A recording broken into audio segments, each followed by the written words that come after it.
할렐루야.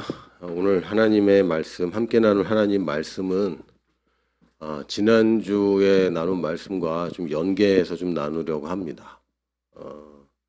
오늘 나눌 하나님 말씀은 먼저 마태복음 25장 14절에서 18절 한 목소리로 함께 읽도록 하겠습니다. 시작. 또 어떤 사람이 타국에 갈 때 그 종들을 불러 자기 소유를 맡김과 같으니 각각 그 재능대로 한 사람에게는 금 5달란트를, 한 사람에게는 2달란트를, 한 사람에게는 1달란트를 주고 떠났더니 5달란트 받은 자는 바로 가서 그것으로 장사하여 또 5달란트를 남기고 2달란트 받은 자도 그와 같이 하여 또 2달란트를 남겼으되 1달란트 받은 자는 가서 땅을 파고 그 주인의 돈을 감추어 두었더니. 아멘.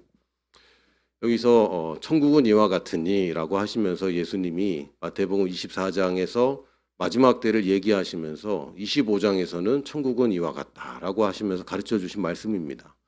결산할 때가 오고 있는 것이죠. 근데 이 구절을 보면서 제가 에베소서 1장 17절 18절의 말씀 그대로이구나라는 마음에 감동이 있었습니다. 불러서 자기 소유를 맡겼다 이렇게 되어 있습니다. 먼저 부르셨죠. 불러서 자기 소유를, 그 기업을 맡기셨습니다. 알아서 하라고, 네가 하라고 능력을 베푸셨습니다. 하나님께서 우리에게 달란트를 주셨습니다. 달란트라는 말이 탤런트가 되면서 이게 마치 재능처럼 이제 이렇게 표현이 됐는데, 여기 아까 읽은 마태복음 25장 16절에 보면 각각 그 재능대로 주었다고 되어 있습니다.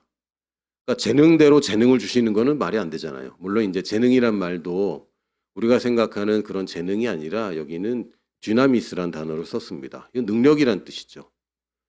우리가 누구에게 뭔가를 맡길 때는 그 능력대로 맡깁니다. 그 능력보다 더한 것을 맡기면 그 사람이 눌려서 또 다룰 수가 없죠. 혹은 능력이 출중한데 조금만 맡기는 것은 굉장한 낭비입니다.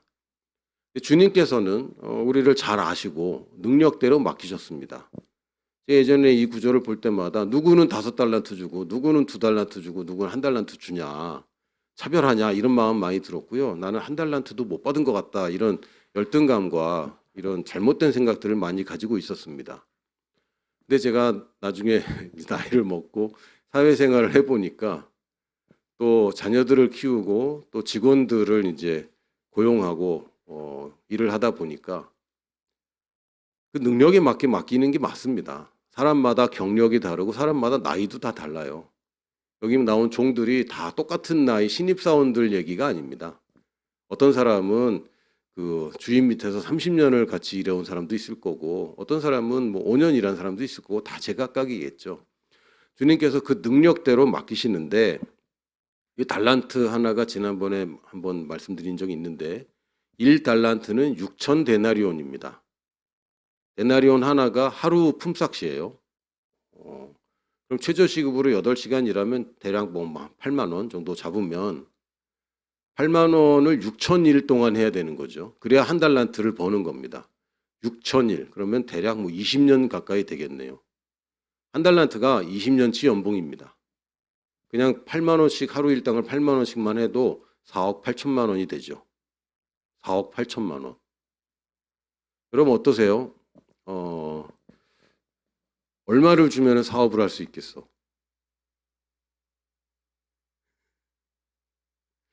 100만 원도 제대로 안 가져보고 1000만 원도 안 가져본 우리 자녀들한테 내가 너에게 1억을 맡길 테니까 사업을 해라고 부담스러워요. 안 돼요. 이러겠죠.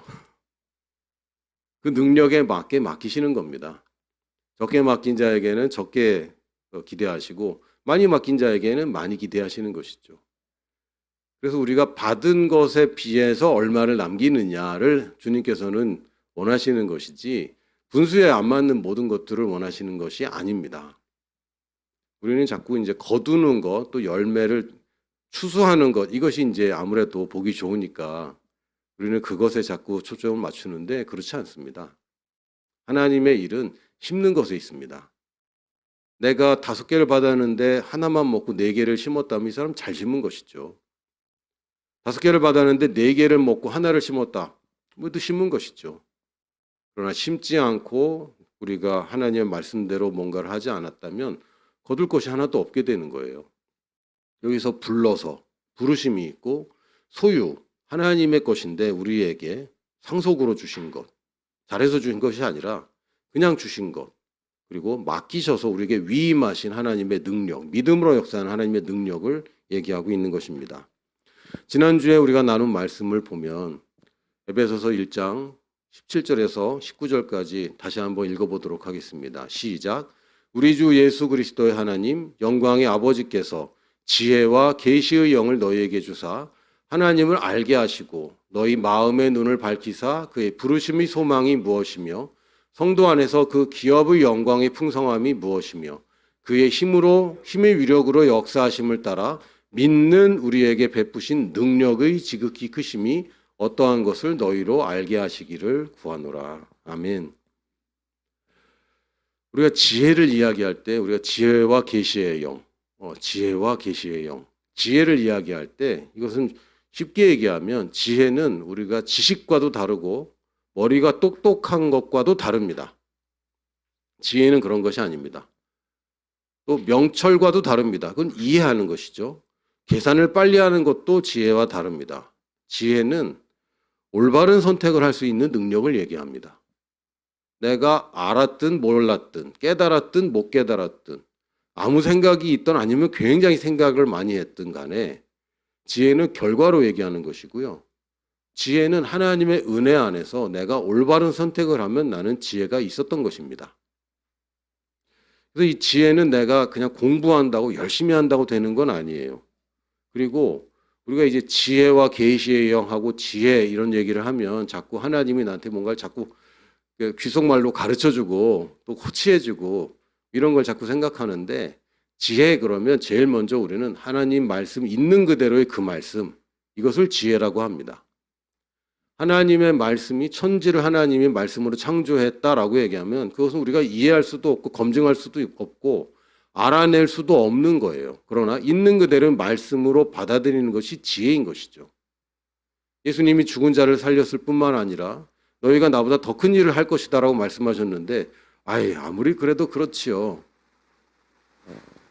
라는 말이 나오고 생각이 드는 것은 지혜가 아닙니다. 하나님 말씀 있는 그대로 그 말씀 그대로. 주님이 나보고 더 큰 일도 할 것이다 그랬으면 그렇다라고 여기는 것이 지혜 있는 것이죠. 그래서 우리가 지혜가 특별히 뭔가를 더 추구하려고 하는데 아니요. 제일 먼저 그대로의 말씀, 있는 그대로의 말씀을 받아들이는 것. 이게 지혜인 것입니다. 그리고 지혜는 특징이 구하는 자가 받습니다. 지혜를 소홀히 하면 지혜가 작동되지 않습니다. 그런데 지혜는 구하는 자가 받습니다. 야고보서 1장 5절에 보면 예수님이 우리에게 지혜가 되셔서 지혜가 충분해야 마땅한데 실제로는 그러지 않을 때도 좀 있잖아요. 잘 모르겠고 실수를 할 때도 있고 좋은 선택을 안 할 수도 있고 그런데 야고보서 1장 5절에 이렇게 얘기합니다. 너희 중에 누구든지 지혜가 부족하거든. 원래 지혜는 부족할 수가 없는 것인데 근데 부족하다면 모든 사람에게 후히 주시고 여기 또 복음이 있습니다. 모든 사람. 특별한 사람 아니고 똑똑한 사람 아니고 교육 많이 받은 사람 아니고 어릴 때부터 똑똑하다고 칭찬받은 사람 아니고 IQ가 3자리 이상 그런 것도 없고 2자리라도 상관없다는 얘기예요. 모든 사람이라고 했으니까. 알건 모르건 올바른 선택을 할 수 있는 능력을 누구에게? 모든 사람에게. 적당히 주시는 것도 아니고 조금 주시는 것도 아니고 후히 주시고 꾸짖지 아니하시는 내가 너한테 지혜를 줬는데 왜 그걸 못하니? 꾸짖지 아니하시고 너 내가 시킨 대로 왜 안 했니? 그러니까 이런 결과가 나왔지. 꾸짖지 아니하시는 하나님께 구하라. 그리하시면 주시리라. 지혜는 구하는 자에게 주십니다. 그래서 사도 바울의 에베소 교회에 지혜의 영을 너희에게 주기를 구하고 있습니다. 우리가 자녀들을 향해서 또 우리 배우자를 향해서 여러분이 속해 있는 어떤 조직을 향해서 사람들을 향해서 우리가 지혜를 구하는 것입니다.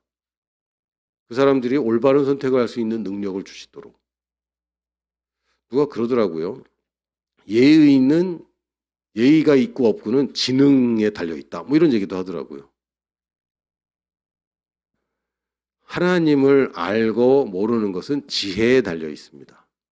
지혜, 지능에 달려 있는 게 아니에요. 지혜에 달려 있습니다. 왜요? 올바른 선택을 할 수 있게 되니까. 하나님을 바로 아는 것, 지혜에 달려 있습니다. 그래서 지혜와 계시의 영을 주사 하나님을 알게 하시고라고 얘기하는 것이죠. 마음의 눈이 밝아지는 것, 다시 얘기하면 우리의 초점이 맞아지는 것, 이거 지혜에 달려 있습니다. 또한 지혜만 구하는 것이 아니라 계시를 구했어요. 지혜의 영과 계시의 영. 계시라는 것은 감춰져 있는 것이 드러나는 것을 계시라고 합니다. 내가 갖고 있는 것 중에 어두운 부분이 드러나는 것을 계시라고 하지, 없던 것이 생기는 것을 계시라고 하지 않습니다. 다시 얘기하면 내가 알고 있는 것 중에서 새롭게 조명되는 것을 계시라고 부릅니다. 내가 알고 있는 말씀이 없다면 계시가 일어날 수가 없어요. 계시가 일어날 수가 없어요. 내가 지식이 있을 때 그 지식이, 말씀을 아는 지식이 믿음으로 바뀌는 것이 계시입니다. 예수께서 채찍에 맞음으로 내가 나음을 얻었다 라는 말씀을 갖고 있는데 아직 그것이 정말 그렇구나라고까지 아직 안 가고 있는 것이죠. 내가 알고 있던 이 말씀이 그렇구나, 이게 맞구나, 내가 정말 이걸 가졌구나 라고 보게 되는 것이 바로 계시이고, 계시가 일어나면 믿음은 더 이상 우리가 가지려고 애쓸 필요가 없습니다. 우리가 믿음이 자꾸 안 생겨요라고 하는 이야기들이 있는데 그건 계시가 부족하기 때문입니다. 저는 아직도 하나님이 정말 계신지 모르겠어요. 계신지 모르면 계시가 없는 것이죠. 계시가 필요한 거예요. 근데 이것은 말씀을 아는 만큼 계시가 일어납니다. 내가 계시를 계시해 주시옵소서 계시 그런다고 계시가 일어나는 건 아니고요. 내가 말씀을 알고 제대로 알고 그것이 무슨지 알 때야 비로소 계시가 일어납니다. 그러니까 여러분이 계속 말씀을 읽고 묵상하지 않으면서 계시가 일어나길 바란다면 그거는 점치는 것과 뭐가 다르겠습니까? 우리는 그냥 하나님이 뜬금없이 말하는 그것을 계시라고 보지 않고 이미 하나님의 말씀에 계시하여 준 것을 이제는 나에게 깨달음이 되도록 하는 것이 우리의 접근 방식입니다. 그리고 남의 집 방 안에 있는 것 찾는 게 아니라 우리 집에 있는데, 내 방 안에 있는데 어두워서 못 보던 것을 불이 탁 켜지면 여기 있구나 라고 알게 되는 것이죠. 어두울 때는 있다고는 들었는데 어디인지도 모르고 사용하지 못하지만 불이 딱 켜지는 순간 그것이 거기 있고 이것은 내가 사용할 수 있는 것이 됩니다. 이게 계시입니다. 근데 이 지혜와 계시의 영을 주사 뭘 하라고요? 하나님을 알게 하시고 우리 마음의 눈이 밝아져서 부르심의 그 소망이 무엇인지, 우리가 받은 그 상속이 얼마나 풍성한지, 그리고 우리 믿음을 따라 역사하는 그 능력이 지극히 크심을 우리가 알기를 원한다라고 말씀합니다. 우리의 인생이 부르심을 아는 것으로는 물론 아는 것도 중요합니다. 그 지혜도 중요합니다. 그러나 그것이 나를 주도하기 전까지는 여러분이 진짜 인생을 사는 것이 아닙니다. 제가 이틀 전에 금요일 날 저녁 때 대학교 동창 4명을 만났어요. 마지막으로 본 게 제가 전도사 시절이고 하니까 아마 거의 20년 가까이 된 것 같습니다. 15년에서 20년 정도 된 것 같아요. 그 만에 이제 만난 거죠.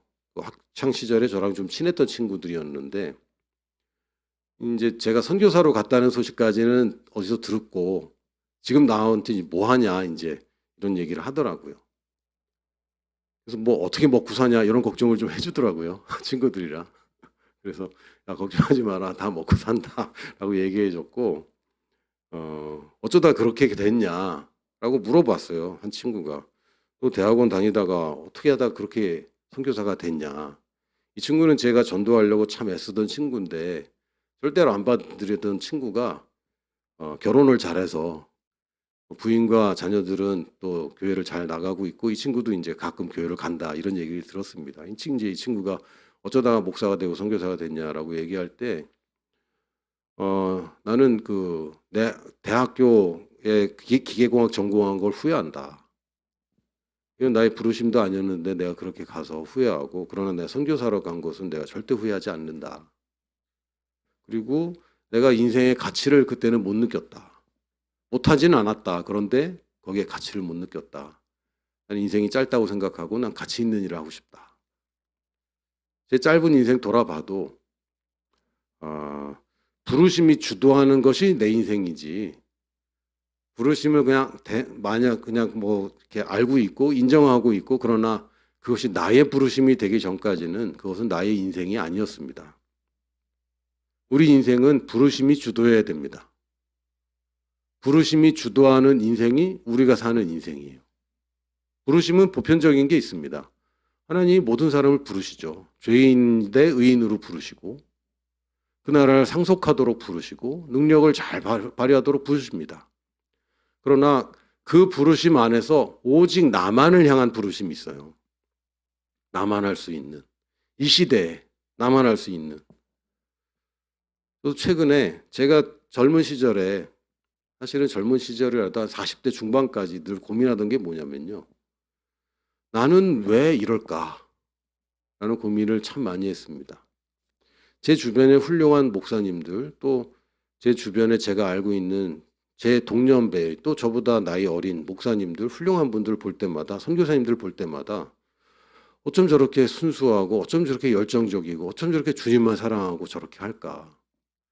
나는 왜 이렇게 세상에 아는 것들과 세상의 그런 정보들과 세상의 방법들이 왜 이렇게 나는 충만할까? 그리고 나는 왜 이렇게 시니컬하고, 나는 부정적이고, 왜 이럴까? 이런 숙제를 가지고 굉장히 고민을 많이 했습니다. 근데 우리끼리 하는 얘기니까. 근데 최근에는 제가 뭘 발견하고 있냐면, 저보다 어린 다음 세대들이 대부분이 저랑 비슷한 성향인 거예요. 그걸 이제 보게 됩니다. 이 친구들이 개인주의적인 거, 이 친구들이 합리적인 것을 좋아하는 거, 우리가 믿음의 선배들은 이쪽은 아니었어요. 개인주의적인 믿음의 선배들을 우리가 존경하지 않았습니다. 합리적이고 이성적인 사람들을 존경하지 않는 시대에 살았습니다. 근데 저는 그것만 바라보니까 저를 볼 때 나는 왜 이 모양일까?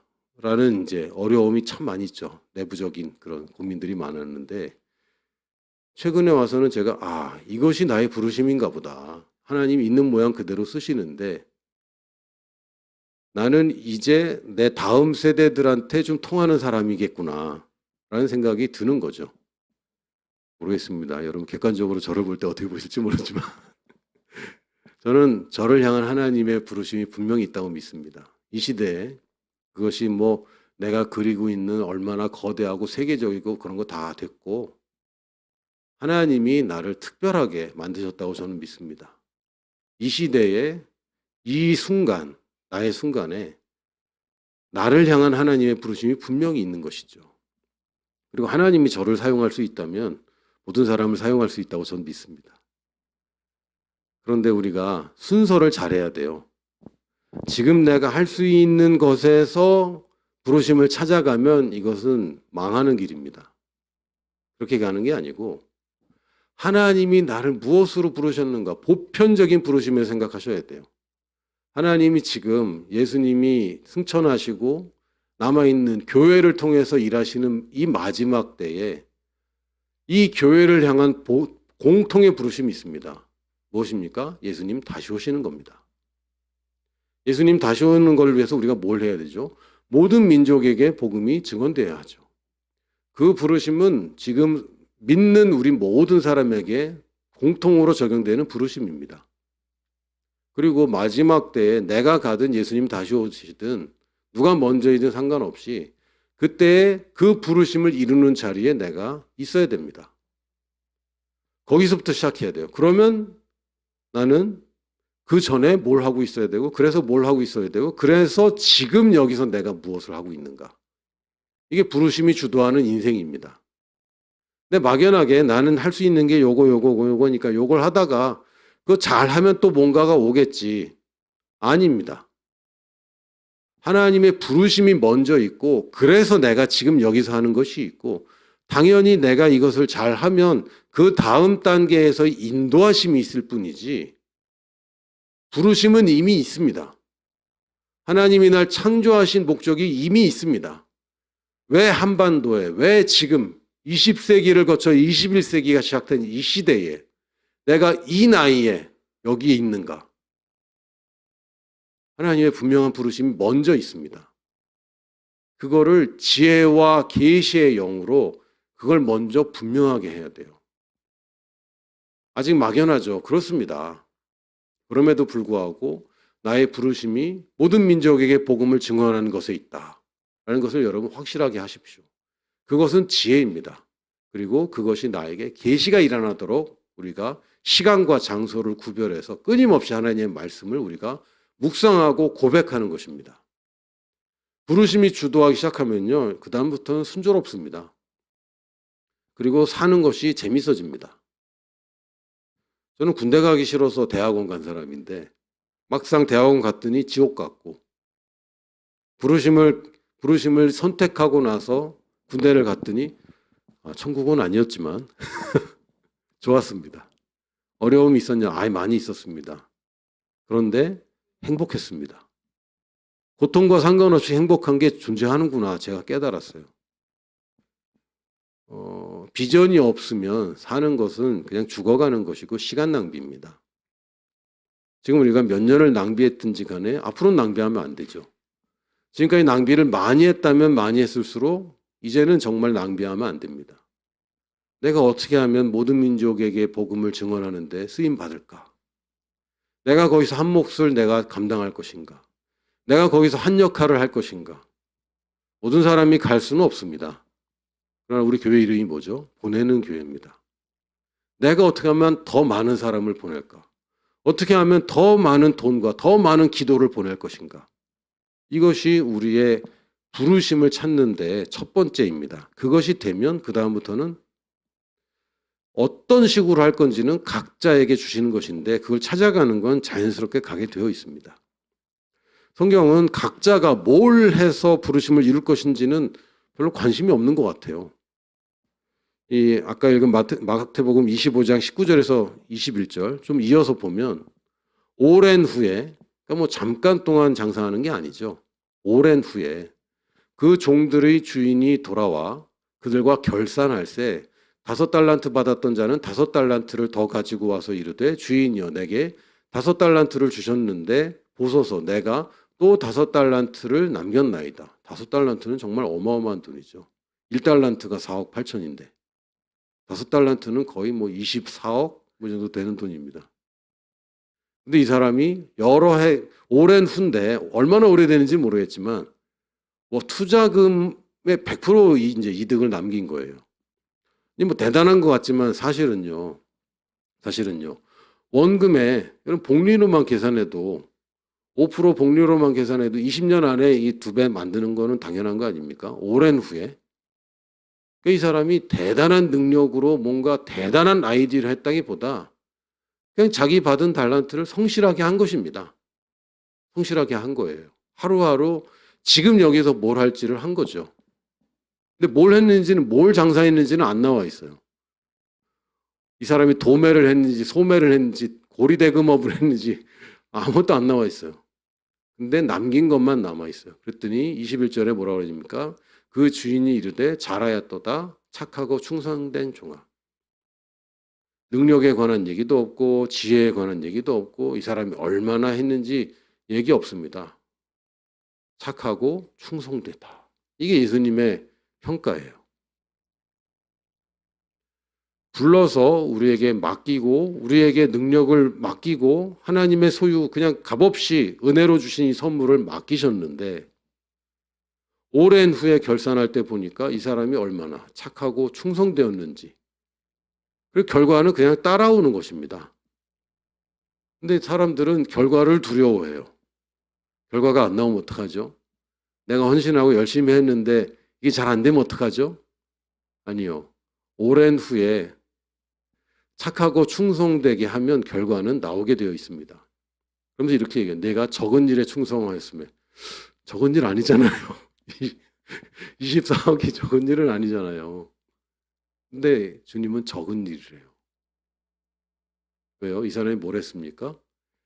25억, 뭐 30억, 200억 뭐 이런 거 가지고 막 한 방에 그런 게 아니라 매일매일 이 사람이 일을 한 겁니다. 매일 장사를 한 것이고 오늘도 장사를 했고 오늘도 남겼습니다. 그래서 적은 일에 충성한 것이죠. 이게 부르심이에요. 부르심은 내가 한 방에 그냥 한 큐에 그냥 대박 터뜨리고 아닙니다. 오늘도 내가 하는 일을 열심히 하는 거예요. 그 부르심 발견하고 나서. 그러면서 내가 많은 것을 내게 맡기리니. 많은 것을 맡기리니. 주님, 뭘 보고 맡기십니까? 나도 나를 못 믿겠는데. 변덕스럽고 결심한 것을 잘 지키지 못하고 약속도 잘 지키지 못하고 사람 간의 약속은 좀 많이 지켰지만 하나님과의 약속을 많이 못 지켰는데 왜 나를 충성되다고 하십니까? 근데 주님은 작은 일에 충성된 나를 충성되다고 하십니다. 많은 것을 맡기신다고 하셨고 내 주인의 즐거움에 참여할지어다. 이렇게 얘기하세요.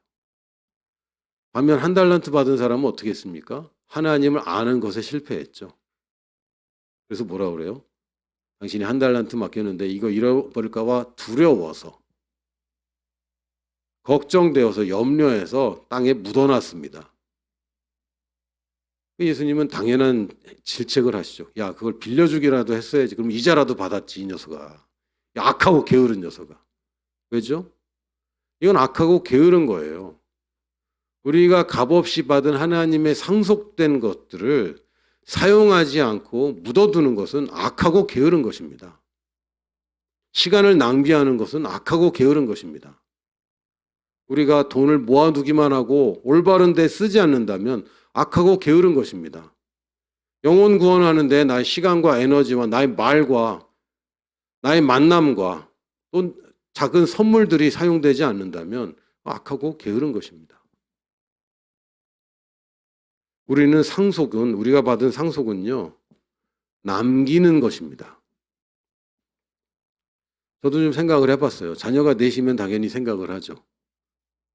지금 나와 내게 속해 있는, 나와 아내에게 속해 있는, 우리 집에 속해 있는 자산이 있는데 이거 지금 넷으로 나눠야 되잖아요.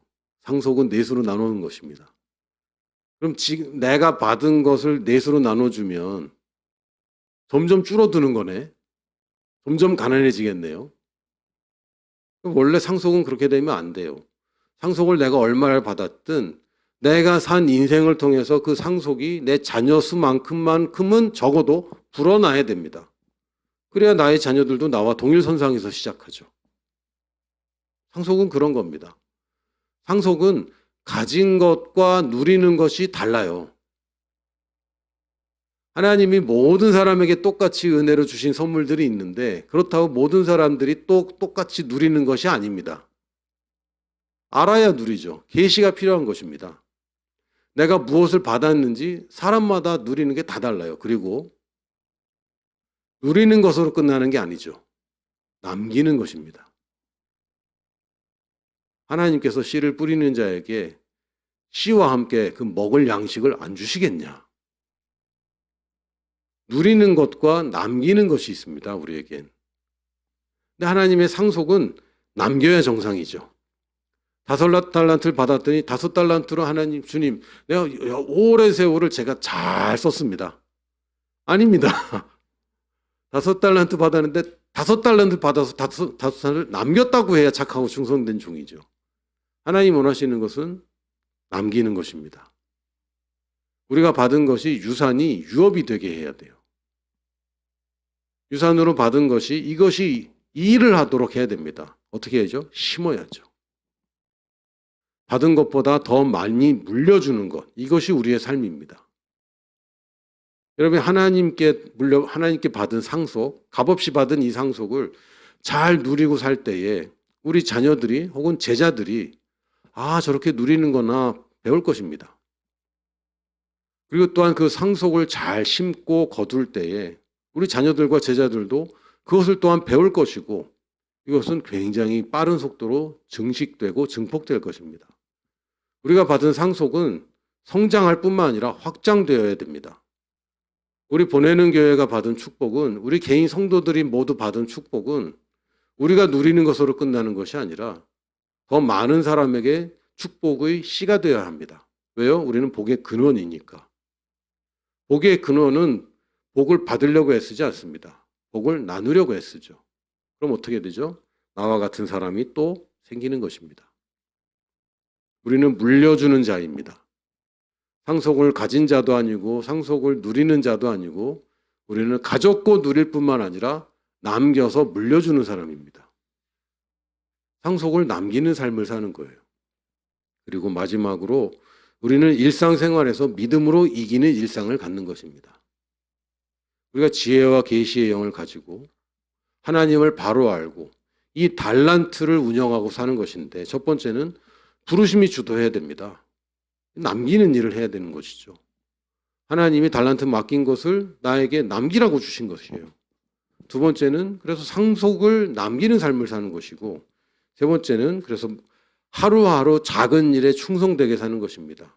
충성되다는 뜻은 faithful, 믿음이 충만한 삶을 얘기합니다. 일상을 믿음으로 사는 것이죠. 믿음은 대단한 것이 아닙니다. 내가 믿음의 감정, 믿어지는 것까지 기다리지 마십시오. 어떻게 합니까? 하나님의 말씀에 일치되는 말을 하기 시작하고 하나님 말씀에 일치되는 선택을 하기 시작하는 거예요. 다음 장 넘겨주세요. 믿음은 대단한 게 아닙니다. 의지적으로 우리가 가질 수 있는 것입니다.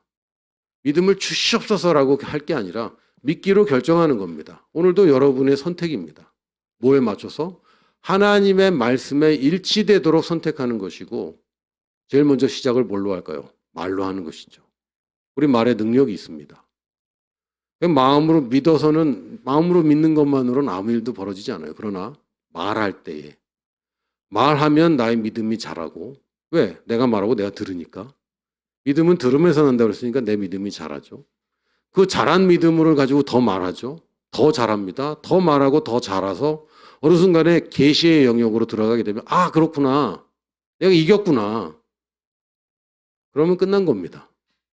그럼 우리는 이 하나님의 능력이 발휘되는 것을 보게 될 겁니다.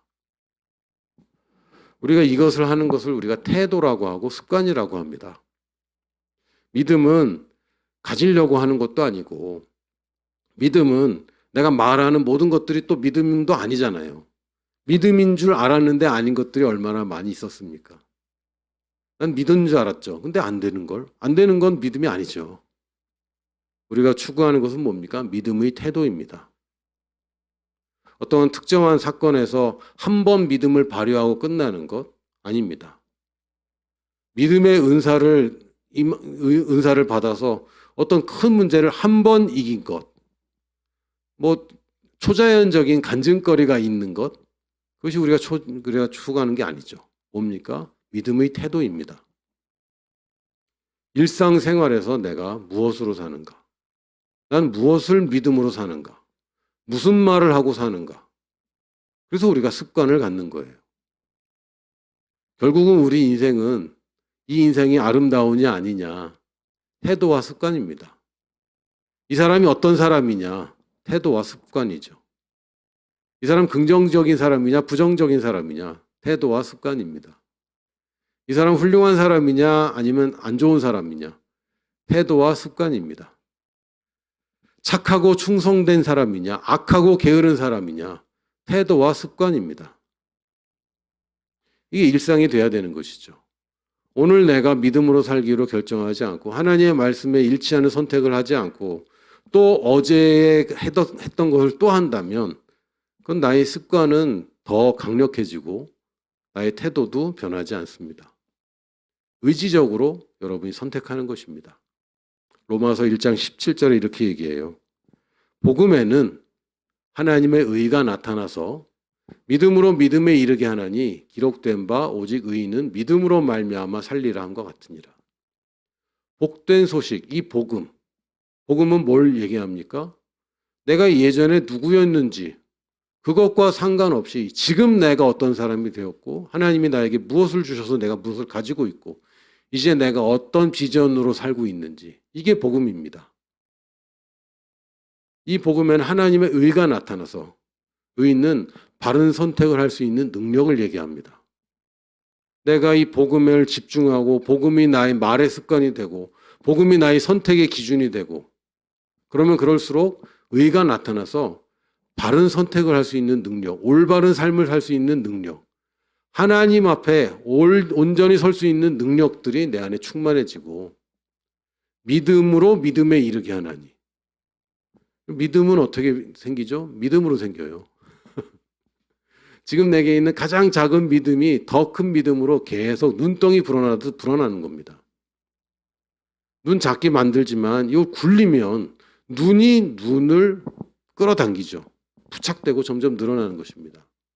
믿음으로, 무엇을 믿음으로? 이 복음을 믿음으로 나는 더 큰 믿음으로, 더 강력한 믿음, 더 큰 능력을 다룰 수 있는 큰 그릇으로 성장하게 되고 확장됩니다. 그래서 우리는 오직 의인은, 우리 같은 의인은 믿음으로 말미암아 사는 거다라고 얘기합니다. 다른 것도 아니고 우리의 일상은 믿음으로 사는 것입니다. 하나님께서 우리에게 달란트를 주셨습니다. 이거는 시간도 포함되고 재능도 포함되고 돈도 포함됩니다. 이 달란트는 가치를 얘기합니다. 하나님이 핏값 주고 나를 사셨어요. 누구의 핏값? 예수 그리스도의 핏값. 그러므로 내가 받은 달란트는 예수의 핏값입니다. 그 가치를 내게 주셨습니다. 이제는 내가 그 가치를 똑같은 가치를 또 만들어내는 일을 하는 것이 우리의 비전이고 또한 그것을 남기는 것이 결국은 우리가 살아가는 그 삶인 것이죠. 그리고 또한 그것의 믿음으로 우리가 계속 충성되게 하루하루를 사는 것. 그러면 우리가 받은 이 가치는 달란트는 남게 될 것입니다. 무엇으로? 제자로. 제자로. 우리의 제자로. 꼭 나의 제자가 아니라 우리의 제자로. 우리 보내는 교회의 제자로. 우리가 후원하는 선교사님들의 제자로. 각 나라에 우리의 후원이 제자를 만드는 일에 쓰이게 될 것입니다. 여러분이 꼭 설교를 목사님처럼 하지 못하더라도 성경 공부를 잘 가르치지 못하더라도 우리의 인생의 작은 것들이 모이면요. 결국은 제자로 남습니다. 사람으로 남습니다. 영혼 구원이 아니라 제자입니다. 왜요? 그래야 그 사람도 또 남기는 인생을 사니까요. 그래서 우리 보내는 교회는 제자를 삼습니다. 그래서 또 제자로 교회가 또 있는데 우리 정확하게 얘기하면 제자를 만들어서 열방에 보내는 교회입니다. 그래서 제자 만드는 일에 주님의 소유를 맡은 자, 불러 자기 소유를 맡김과 같으니 우리는 부르심을 받았고 주님의 소유를 받았고 맡김을 받았습니다. 할렐루야.